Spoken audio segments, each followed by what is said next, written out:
Assalamualaikum warahmatullahi wabarakatuh. Halo Sobat Keren. Pada tahu nggak nih, kalau menjaga perdamaian itu menjadi sebuah kewajiban yang ditanggung oleh seluruh umat manusia, terlepas dari siapa dan apa keyakinan yang dianut. Terlebih lagi untuk kita yang mengaku sebagai umat muslim, dalam hal mana kata Islam sendiri mengakar pada makna damai. Ada banyak sekali cara yang dapat kita lakukan sebagai generasi Islam untuk menciptakan perdamaian. Bahkan, sekecil apapun peluang untuk mewujudkan perdamaian, harus kita usahakan dengan maksimal loh. Oh iya, Sobat Keren, tahu nggak kalau di dalam Quran Surah An-Nisa ayat 90, terdapat larangan bagi umat Islam untuk memerangi dan menawan orang yang menawarkan perdamaian. Ayat ini turun ketika Nabi Muhammad SAW mendapatkan kemenangan di Perang Badar dan Uhud dan orang-orang di sekitar Madinah masuk Islam.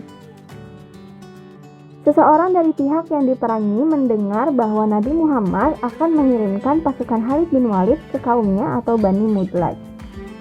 Ia kemudian menghadap Rasulullah SAW dan berkata, "Saya mohon perlindungan Tuhan dengan sungguh-sungguh untuk diadakan perdamaian dengan kaumku. Karena telah sampai berita kepadaku bahwa Tuhan akan mengirimkan pasukan kepada mereka. Sekiranya kaum Quraisy tunduk, maka kaumku pun akan tunduk dan masuk Islam.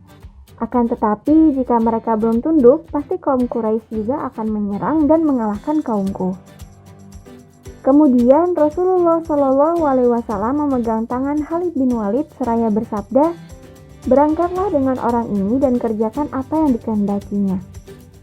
Kemudian Khalid membuat perdamaian dengan mereka supaya tidak berkomplot memerangi Rasulullah SAW dan akan tunduk apabila kaum Quraisy telah tunduk. Maka turunlah ayat ini berkenaan dengan peristiwa di atas yang melarang kaum muslimin memerangi orang-orang yang telah membuat perdamaian.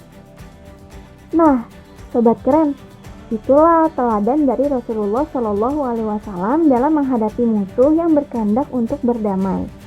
Allah Subhanahu wa Ta'ala pun ternyata menurunkan ayat yang melarang bagi orang-orang Islam membunuh dan menawan mereka jika mereka sudah menawarkan menempuh jalan damai. Teladan yang sungguh indah dan kental sekali digambarkan bahwa Rasulullah SAW cenderung pada perdamaian. Kita sebagai generasi Islam pun tentu saja harus dapat mengambil pelajaran dari kisah ini. Mungkin saat ini sudah tidak ada lagi ya peperangan. Tapi intoleransi dan perselisihan sering terjadi loh Sobat Keren di sekitar kita.